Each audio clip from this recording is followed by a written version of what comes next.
Aujourd'hui, on va encore assister à une grosse découverte, les gars.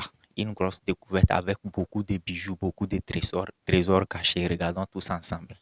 Il est en train d'arranger au niveau de la tête. Même, il y a même, le gars même a une sacoche, même avec des mallettes ou bien quoi que ce soit là. Bon, bref, c'est maintenant, il va chercher la partie où le truc se trouve maintenant. C'est-à-dire la partie où la personne a été enterrée.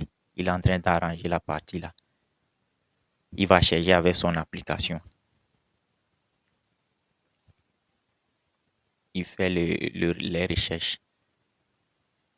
Il voit comment se trouve la profondeur, comment la personne a été enterrée. Il est en train de tout analyser avant de commencer par creuser. Voilà, il y a des applications incroyables pour détecter plutôt ces genres de choses. Il va commencer à creuser maintenant avec la pioche.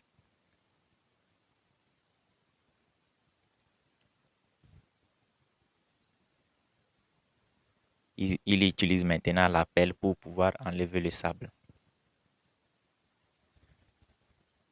Il commence par tomber sur quelque chose. Dites-moi, voilà la crâne, le crâne ou bien la crâne, bon, le crâne de la personne. Les squelettes de la personne commencent par s'apparaître. J'avais posé une question dans l'autre vidéo, dans une vidéo comme ça. Si, imaginons, vous achetez un terrain, 1 hectare, et puis vous trouvez des personnes comme ça, des anciens, c'est-à-dire les personnes des anciens temps, ainsi de suite, ont été enterrées sur ce terrain en question et ils ont des bijoux comme ça. Imaginez, vous avez trouvé, vous êtes tombé sur ça. Est-ce que vous allez ramener, vous allez donner les bijoux, l'or, tout ce que vous avez ramassé comme bijoux, bracelets en or et chaînes en or, ainsi de suite, bagues, tout ce qui va avec. Est-ce que vous allez tout remettre à l'état, vu qu'on a l'habitude, vu qu'il y a l'habitude, c'est-à-dire ils ont l'habitude de dire que l'or que vous ramassez sur votre terrain appartient à l'État là. Est-ce que vous allez remettre ça à l'État? J'aimerais avoir votre avis. Qu'est-ce qu'il est en train de toucher ces noirs là-bas? On va voir ce qu'il va enlever. C'est comme si c'est la mallette hein, qu'on avait vue au début là, la mallette là. C'est comme si c'est ça. C'est que moi, je ne sais pas pourquoi les personnes des anciens temps là, ceux 1000 ans en avant là, lorsqu'ils sont enterrés, ils sont toujours enterrés avec leur or, ainsi de suite. C'est-à-dire ils sont toujours enterrés avec leurs bijoux, de l'or, tout ce qui va avec.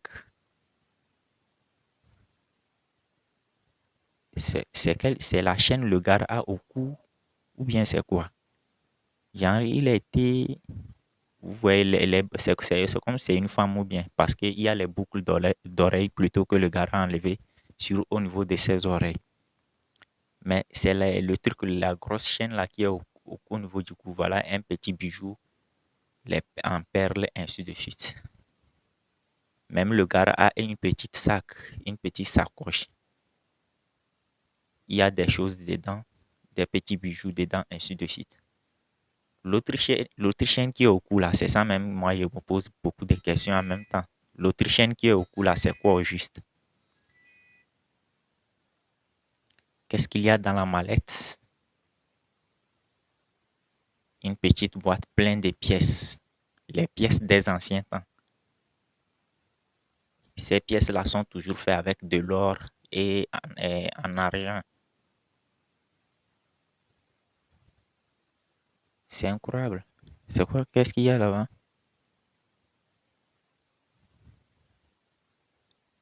Et ne me dites pas que c'est de l'argent qu'ils ont ramassé là-bas.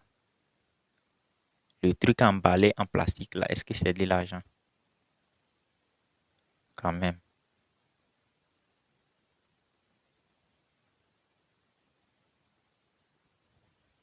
Même il y a des montres, ainsi de suite.